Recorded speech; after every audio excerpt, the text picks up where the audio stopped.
All right, so this is part 5, and if you've watched me for the past 4 videos, then you're going to, and you're not asleep, then you probably realized that a lot of the stuff that I've said in regards to some of the steps like Google Places, Facebook page, boosting posts, insurance, Google Trends, a lot of these things apply very broadly across all industries.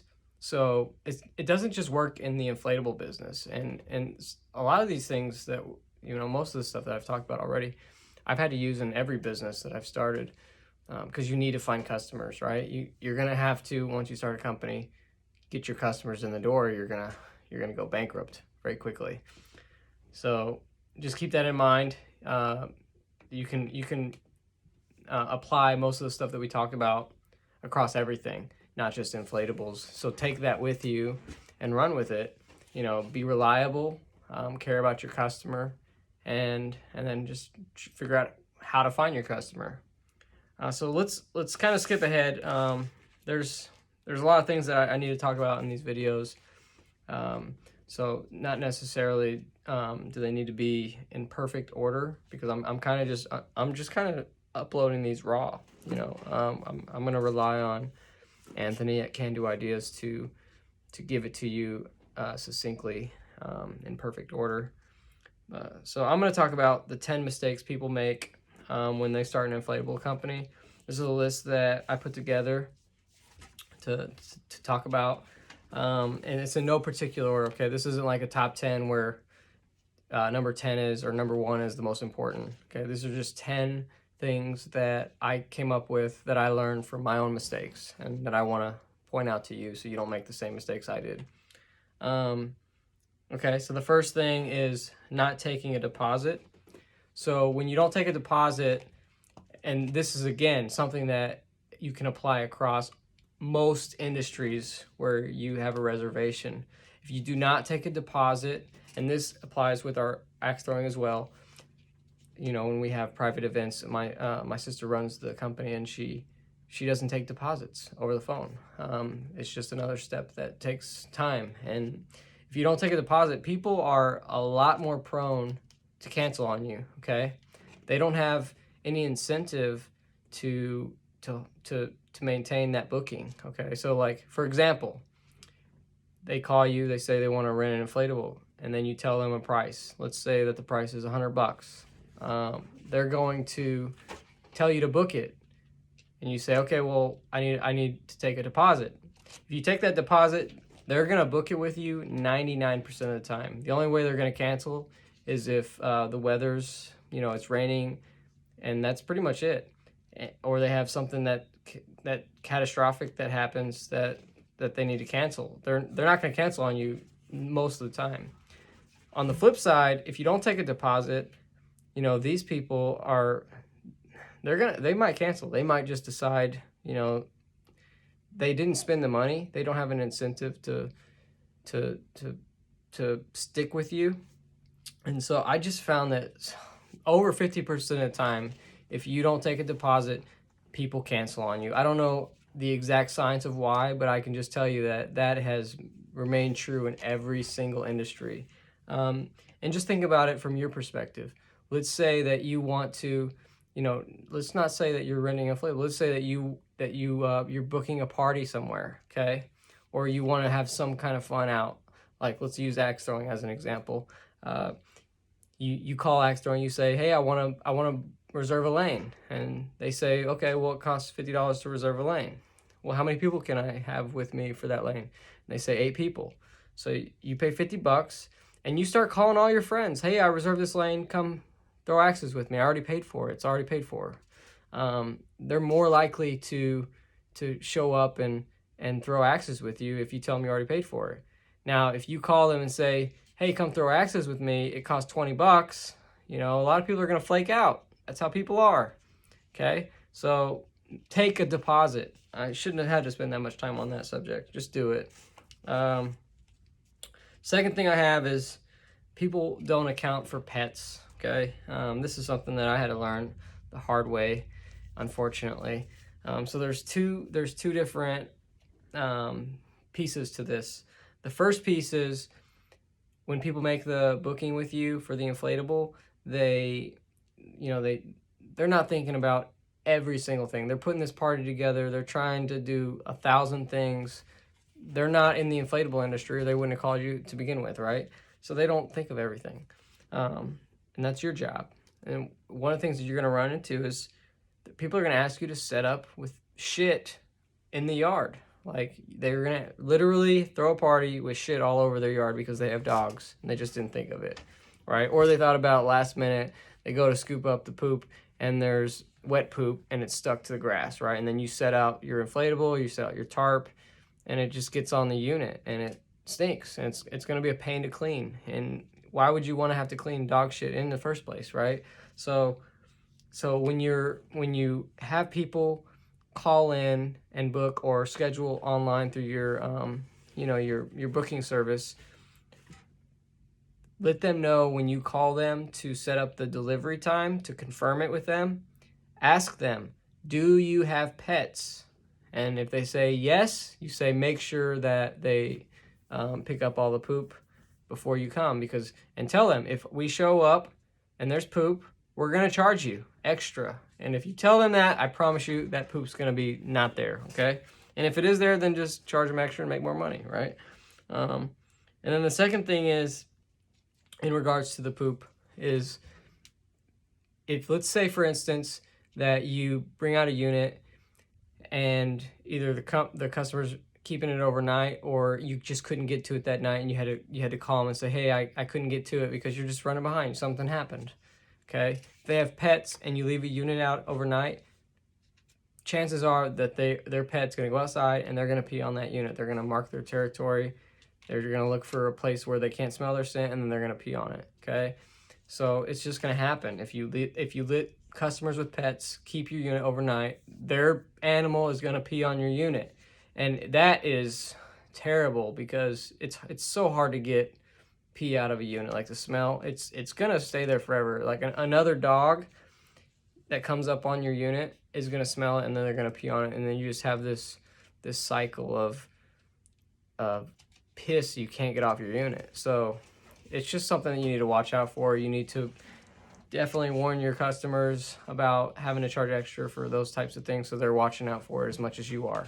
Okay, so that's definitely something I had to learn the hard way about, and I hope you can, appreciate the fact that I'm telling you this now. Another issue that we're running into is reusing damaged units, or buying used. So if you buy a used unit without inspecting it beforehand, so that's your fault. You should have definitely inspected it beforehand.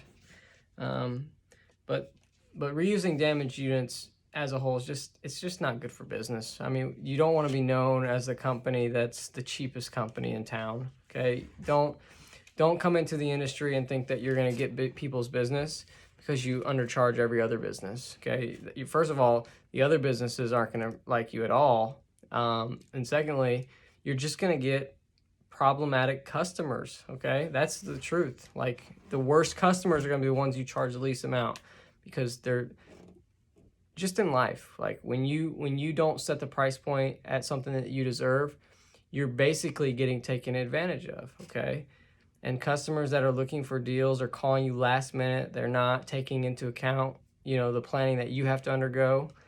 They're not being respectful of your time, right? They're going to be your most problematic customers. I promise you that. And there's nothing wrong. I'm not trying to judge these people. I'm just telling you that all the issues that you're going to run into are going to come from the people that pay you the least amount of money and try to book with you at the last possible minute. Okay, because first of all, it's just one of those issues where you try to squeeze someone in and you just didn't plan it right. You didn't plan it properly, and now you're rushing to get them a unit, and the customer beforehand, they wanted it in a certain area. It's not big enough, and now you had to move it after you set it up, or you just run it. You start running into Murphy's Law, and it's all because you added on something because of greed. You try to push someone in last second or last minute so you can make more money. So just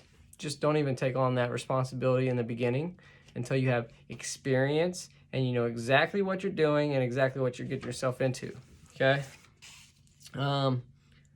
Another mistake people make is they underestimate residential clients. And if you're starting from scratch, you're not even gonna, this isn't gonna really apply to you.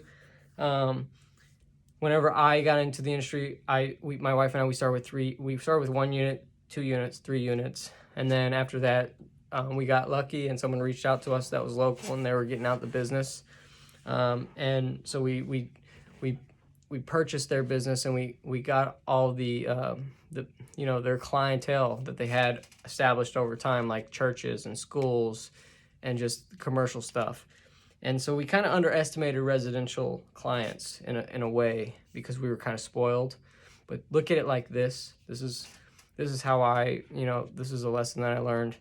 If you start from scratch and you build residential clients, you're going to have to find people to help you get the units out to the residential clients. And so you're going to kind of build in a way that you progress over time and you have the guaranteed business. Okay. Another way to put it is, let's say you do it like I do. You buy a company that's already out there, right? Well, there's a reason why that company's probably selling. It's probably because they can't find employees, right? They can't find employees. It's just them two, and they don't want to let their customers down, which may happen to be businesses. So the reason that is because these businesses are not consistent, right? Like Halloween, 4th of July, 2 days in the year, where businesses are going to be ordering from you like crazy. And you're going to require a lot of labor, or manual labor from people that either you know or employees, and they may not want to work. So 2 days that are your busiest days, you need a lot of employees, but people don't want to work for you if you can't keep them employed consistently, right? If you don't have a job for them every week, then they're less likely to work for you on just random days, unless you just want to pay them a lot more, right? You're going to have to give up, you're going to have to sacrifice most of your profits. So don't underestimate the residential side, because that's going to build you up to the point where you already have employees or contractors set up to handle a lot of orders when you start getting the businesses and the commercial stuff. And so another thing is don't solely rely on word of mouth. If you're building your business and you're just relying on your great customer satisfaction rate, don't rely on that. Don't rely on that solely. That comes with time, and that's going to be another factor in how you're successful. But don't just rely on that. Put up ads, put your logo on your units. Give out your business cards. Most inflatables have a little pouch to put business cards in. Put your business cards in that pouch, so people that are bringing their kids, because most likely if you're at an event, a business event or a birthday party, they invite their friends, and their friends have kids, right? That's why these people brought inflatables there to begin with. So you need to get customers from that.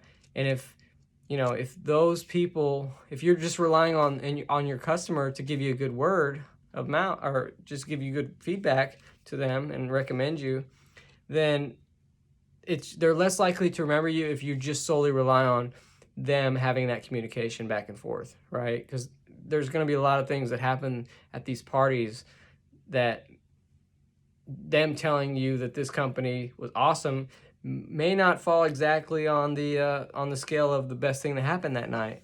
And it shouldn't. If they're having a party for their kids and their friends, them passing on that you're a good company should not be something that they would just remember because of the fact that they spoke it into existence. It's a lot easier if they said it and then they hand them a card, and then that person can call you later on. Otherwise, they're going to have to go back to them and say, hey, I'm throwing a party. Who did you use? I want to call them. And then they're just going to say, I called the inflatable company.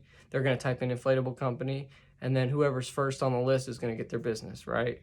That's how it's going to work out. So just make sure you put cards, your logo on the inflatable, so they know who to call. They can take a picture of it. They can take a card out, etc. like that. So So this is something that happened with me. I call it getting punked by bad customers. It's only happened like a couple times. So you have people that just take advantage of you trying to be the best you can be. I don't want to go too into detail with the story of what happened, because then that person could potentially watch this video and then think that I'm calling them out as a bad customer. And they're not a bad customer. It's just that they did take advantage of me and the situation. And so basically the piece of advice that I have, without going into too much detail, is that you need to have things built into a contract that the customer signs as far as damages that could occur.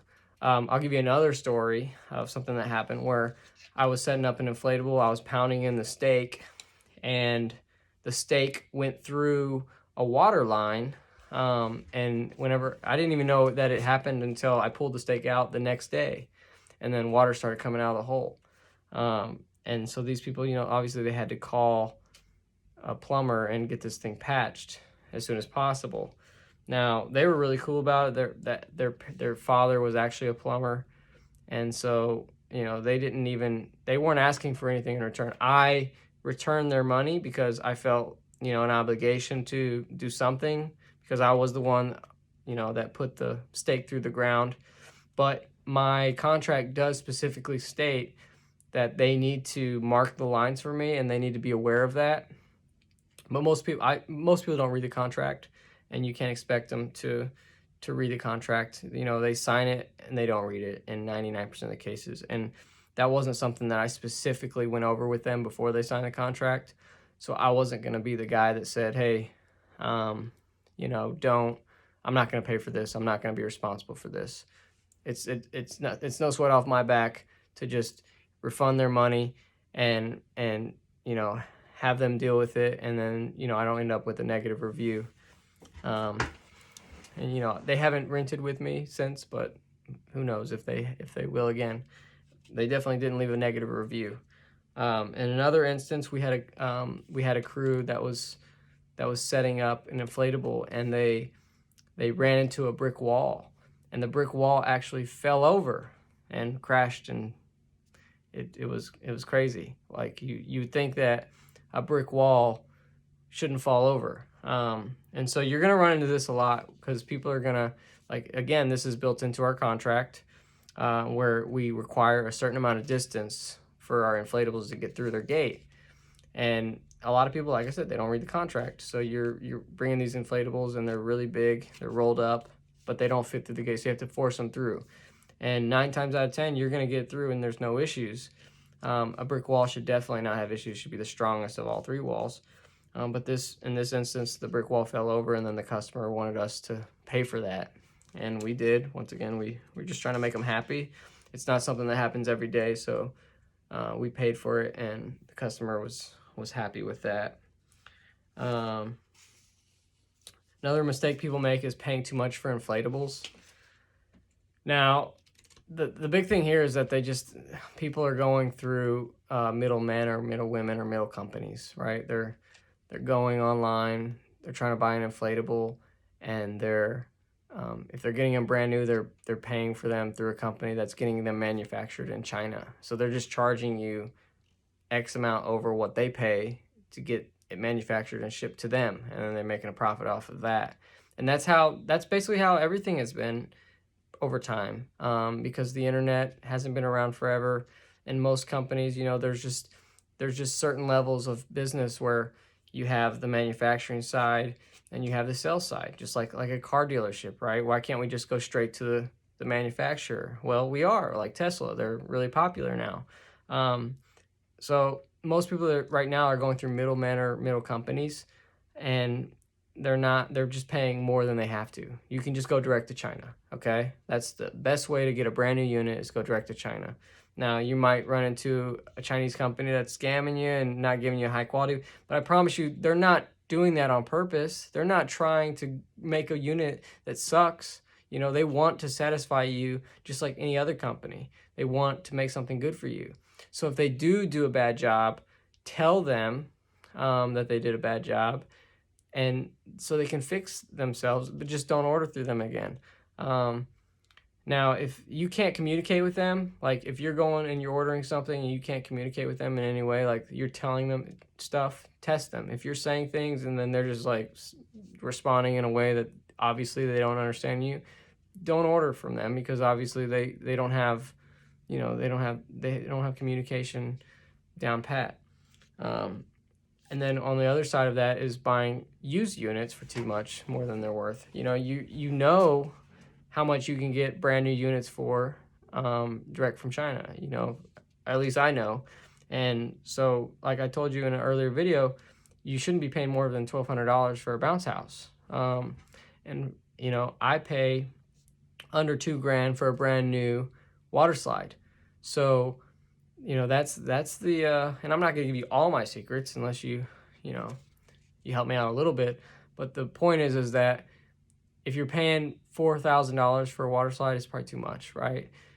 Just figure out where they're getting them manufactured and go direct to that company, or you know, sign up for some of my classes and I can help you out and get you the manufacturing direct to the manufacturer. You need to pay attention to weather. That's another mistake people don't make, or people do make, is they're not paying attention to the wind and the rain. You know, rain, obviously, let's say that you're doing your schedule on a Wednesday and you're doing the schedule for Saturday. You're gonna look around. I just type in my city name and then weather, and I look at the weekly forecast. And if it looks like it's over 60% chance, then I'll end up canceling probably 2 days prior. I give everyone their money back if I cancel on them, no matter when I cancel on them. Even though my contract says otherwise. Like, again, the contract is there just to protect you. But definitely don't hold people's money hostage. It's just not good for business. If you have to cancel on them, if you have any issues with the customer, you know, give them a discount or give them a refund, and that's it. Just count it as a loss. Never try to just be that guy that's holding their money accountable or telling them that, you know, it's in your contract, sorry, you know, because you're going to potentially lose a person, and then they're going to tell everyone they know not to do business with you. So just try to make them happy. And check the weather. If the wind is over 15 miles per hour, that's something that you need to take into account, okay? So the way I do it is, I live in Oklahoma, where wind is, you know, generally up there because we're a flat state. So when wind is above 15 miles per hour, that's when you have to start being really careful with these units, because you don't want them to blow away, or with a gust, you know, get ripped out of the stakes, and then potentially have children get hurt. So there are ways to set up in windy conditions. Let's say you have a unit that's not really tall. It doesn't have a tarp at the top to block from the sun. It's not basically a wind catcher, like a sail. Then you can set up in windier conditions. I'd say never set up in windy conditions over 20 miles per hour, ever. Just don't do it. Just cancel on the customer. Tell them that it's too windy and it's not safe for their kids. And if they have a problem with you canceling on them because it's too dangerous for their kids, then whatever, just cancel on them. Like, they're terrible people, right? If it's indoors, then you don't need to worry about the wind. And let's say that it's like 17, 18 miles per hour. Well, then you just need to look at where the wind's coming from. If it's coming from the south, then you can go out to their house if you really don't want to cancel on them, and try to set it up to where there's some kind of obstacle blocking the wind from the south. But if the wind's coming from all directions, you need to cancel. If their house is south facing and you're setting it up in front of the house, then you should be good to go. So there's some times where you can set it up in windy conditions, but I don't recommend it. Okay, it's just going to be bad for your stress. Another thing that people overlook is the insurance, the inspections, and the taxes. You know, I talked about this in a previous video. Don't worry about it too much, as far as, like, don't stress over it. It's not that hard. Just reach out to your state inspector and tell them that you're a new company. There shouldn't be any issues. Get the insurance, because you never know what could happen. Even though insurance companies, you know, that's just money that you're gonna dish out, but whatever, just pay it. And then with taxes, you know, I recommend getting an accountant. Find someone that is good with accounting and just write off every single possible thing. And I'm not going to give tax advice because I'm not an accountant. I don't want to get in trouble, but you need to, you know, reach out to an accountant, especially if you're making like 5 figures or more. Another thing people look or overlook is they don't realize that they're going to sacrifice their weekends or holidays. Okay, so this is a big thing because this also goes onto the side where you're trying to find people to work for you. Most people don't want to work on their weekends. They want to enjoy their week. They want to enjoy their weekend from what they did on during their week. And then holidays too. You know, people they just don't want to work on holidays. So if you're in the inflatable industry and you're not willing to work weekends and you're not willing to work holidays, then you're not going to be in the inflatable industry very long. So those are things that you have to sacrifice for sure, especially if you're doing the labor yourself. If you can figure out a way to make it passive, you can find employees, then you can stay in the business because you have someone working on the weekends and on holidays. But if you can't forgo that, then don't get into the industry. All right, so these are the 10 mistakes people make when starting an inflatable business. My name is Daniel, and thanks for watching.